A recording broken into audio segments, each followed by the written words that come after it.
tonne, nää menis niinku tänne teekutsuille. So you wanna sit here?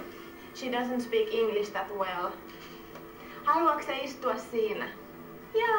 Joo, hän halusi. Is there a good party over there?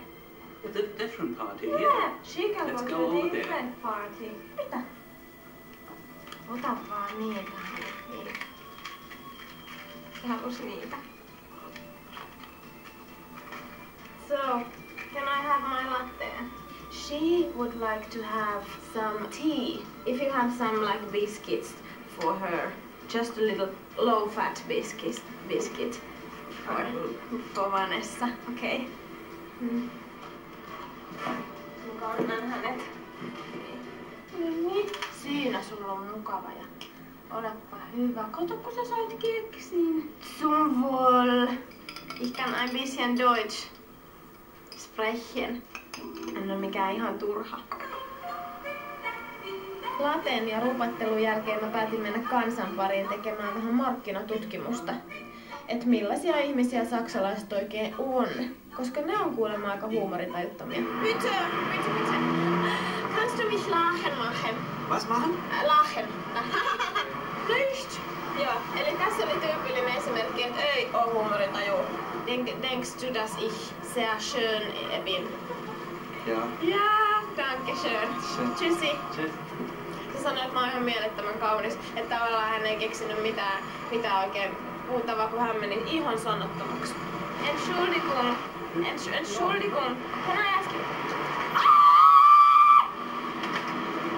Hermann näihin paikallisiin. Kannst du ein Witz mir erzählen? Also kommt so eine Blondine in die Dusche, aber lässt die Tür offen. Dann fragen sie so einen Mann, wieso, dann sagt sie, damit niemand durch den Schlüsselloch guckt. Ja, hab ich verstanden. Hast du verstanden? Ja, sehr lustig. Ja. Wirklich? Ja, also tschüssi. Tschüss. Mä oon tajunnut siis todellakaan sitä lohtaa. Oli joku blondi vitsi. Hello, bitte. Ja. Ja, do you think that you are a funny person? Mostly yes. Ja. Also, kannst du mich lachen machen können? Bitte.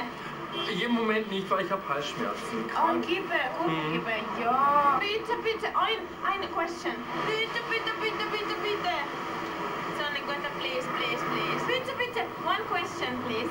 Bitte. Nein, das riecht schon. Nein. Aber söt bist du.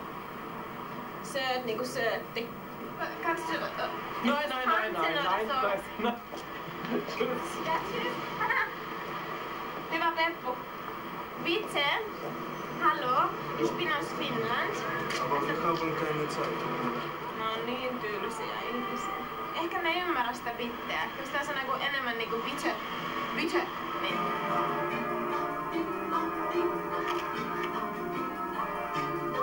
Tää Berliini on kyllä ihana, kun täällä on kaikkea niin vanhaa. Mähän on vähän sellainen historiafriikki. Milloinkohan toi rakennettu toi Radisson SAS?